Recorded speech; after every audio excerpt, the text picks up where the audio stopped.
hear the sound, you know it's self-spoken.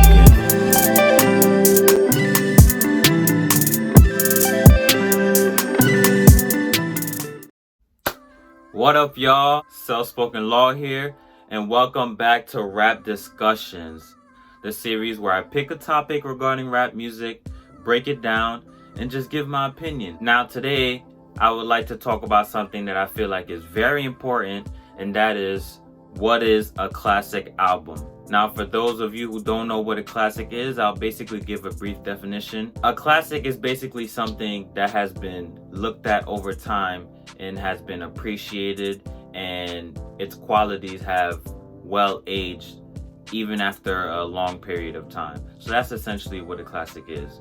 Anything could be considered a classic. There's classic cars, classic paintings, classic movies, and of course, there's classic albums, which is what I'll be talking about today. The reason I really want to talk about this is because I feel like a lot of people have their own weird definition of what a classic is, or they may not fully understand. I have my own criteria for what a classic is. My criteria is not perfect. You don't have to follow mine.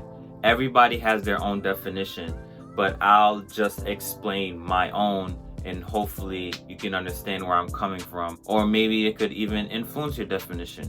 You never know. So let's get into it. Criteria number one for a classic is consistency. Consistency is extremely important, and what I mean by that is that throughout the album, all songs are good at the very least. They're of good quality, the vocal performances are right, the instrumental sounds good. Just everything about the song is essentially good, and this is not just for one song. I feel like this has to be for every song on the album. There should be no skips. Skip, but you know what? Skip. There shouldn't be a song on the album and you listen to it and you're like, why the hell is this on here? I feel like every song should be listenable, should be good. You can't have, a couple songs that you're like, yeah, they're alright, or yeah, it's cool or whatever. I'd listen to it here and there. No, every song gotta be fire. That's basically number one, consistency. My second criteria is that the album has to age well. And when you listen to an album the first time and then you listen to an album the 30th time, it has to be either the same feeling or even a better feeling. If you listen to an album like years down the line and you don't get the same feeling, or it doesn't sound as good to you as it did the first time, then I don't think it's a classic. Things on that album have to age well, whether it be the production, whether it be the vocal performances, whether it be the subject matter. It cannot sound outdated. And I feel like a lot of albums get outdated over time. You listen to it years down the line and it just doesn't give you the same effect as when it first came out. They sound fire today, they sound fire tomorrow, they sound fire next year, they sound fire several years later. My third criteria, number three, is that the album stimulates you. An album should either stimulate your mind or stimulate your heart. It has to cause you to think something, think outside the box, think about a specific subject, just something you wouldn't normally think about. It has to open your eyes in a certain way. Either that, or it has to stimulate your heart. It has to make you feel some type of emotion. You have to feel happy, you have to feel sad, you gotta feel hype, you gotta feel angry, some type of emotion. You can't just listen to music and feel like you're a robot like this. You gotta feel something, whether it be in your head or be in your heart. Sometimes you listen to a song or listen to an album and you don't really feel anything. It may be catchy, it may be cool, it may be a vibe, but it doesn't stimulate you. It's just words over a beat, and music shouldn't be like that. Music should be stimulating. I personally feel like if this album doesn't either make you think something or make you feel something, then it's not a classic. My fourth criteria is that a classic should be well received by critics. I feel like this point will be the most controversial one, and let me explain why. Critics are not always right. There's a lot of albums that I enjoy and movies that I enjoy that were received terribly by critics. They have very low scores, but I enjoy them, and us as people, regular people, we enjoy them. But I do feel like critics are a pretty decent indicator of if an album is good or not. Look at the scores, if it's like 4 out of 5 stars, or if they use like numbers, if it's like an 8 out of 10, 9 out of 10. If you see an album rated like that, most of the times it is a good album. Like I said, critics aren't always correct, but you should, look at an album statistics, look how it was received by critics. It'll give you a good indicator on how good this album is. I think, it's a good indicator. Not always perfect, but most of the times it's pretty good. Now, my fifth and final criteria is that it causes an impact. Some albums propel the artist to another level of superstardom. Some albums inspire other rappers to improve their skills. Some albums have a very strong impression on the artist's fans. And some albums are so great that they even impact the entire culture as a whole. I feel like a classic leaves some type of impact. 5 years, 10 years, even 20 years down the line, people should still be talking about that album. It may even change the sound of rap or change the direction of rap. That's what a classic has the power to do. This is the most important criteria in my opinion. It has to leave some type of impact. An impact on the fans or an impact on the culture. This is just my criteria. Like I said, you don't have to follow it. You don't have to agree with it at all. This is just my personal interpretation of a classic. So that's basically it. Those are my 5 criteria that I feel like an album should achieve in order to be considered a classic. Now in this next segment, which I feel like will be pretty fun, I'll be naming, in my opinion, some albums that I feel like are classic. These albums that I'll be naming, I feel like either some people may not consider them a classic, or some people do consider them a classic, but they're not talked about enough in its importance. So here are my albums. Number 1, Nas, It Was Written. This album came out 2 years after Illmatic, which is widely considered one of, if not the greatest rap album of all time. Illmatic to Nas is a blessing and a curse. It's his magnum opus, and it is looked at as the blueprint of hip-hop music itself.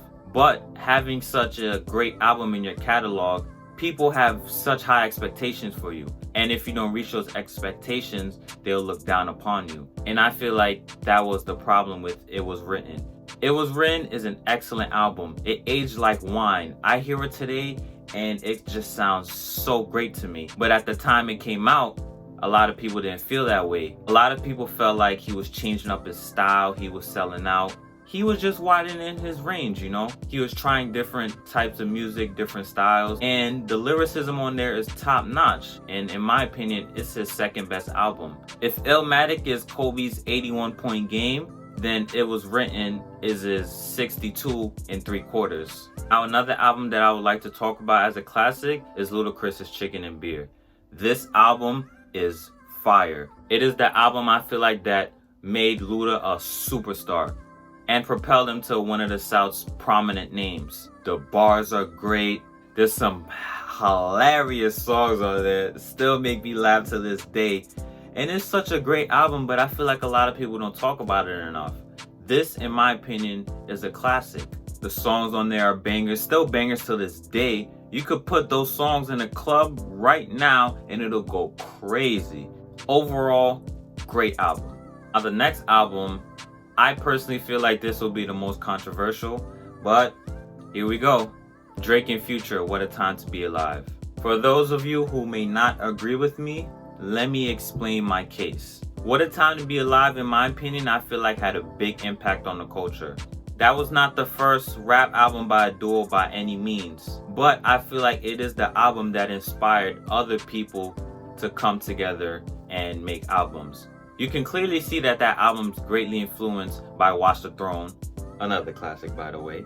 By the way, when I say duo, I don't mean pre-established duos, like Outkast and Mobb Deep. I mean one rapper here, another rapper there, they come together. I feel like they greatly popularized duo albums. Watch the Throne, in my opinion, is a greater album and it influenced What a Time to Be Alive, but I feel like What a Time to Be Alive influenced other albums. Another album I would like to mention, Lupe Fiasco's The Cool. Lupe Fiasco is one of the greatest lyricists of all time, and I feel like this album right here shows it. The subject matter, excellent. The lyricism, excellent. That album right there is one of, if not Lupe's greatest album. One of the criticisms Lupe would actually get is that his songs were too deep. Imagine working so hard and putting so much thought into something, but people are complaining that it's too deep.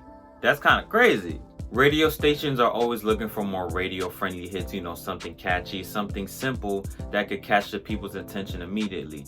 But Lupe refused to fold. He refused to dumb down his lyrics, and he doesn't care who can catch it or not. He just wants to put out the best product that he can, despite record labels, despite the radio stations wanting him to do so. He refused to let up, and with that came The Cool, an excellent album. And finally, my last pick, gotta give love to the West Coast, Dr. Dre, The Chronic. This album is monumental when it comes to West Coast culture. Not only is this one of the greatest albums to come out the West, this is one of the greatest albums to come out of rap, period.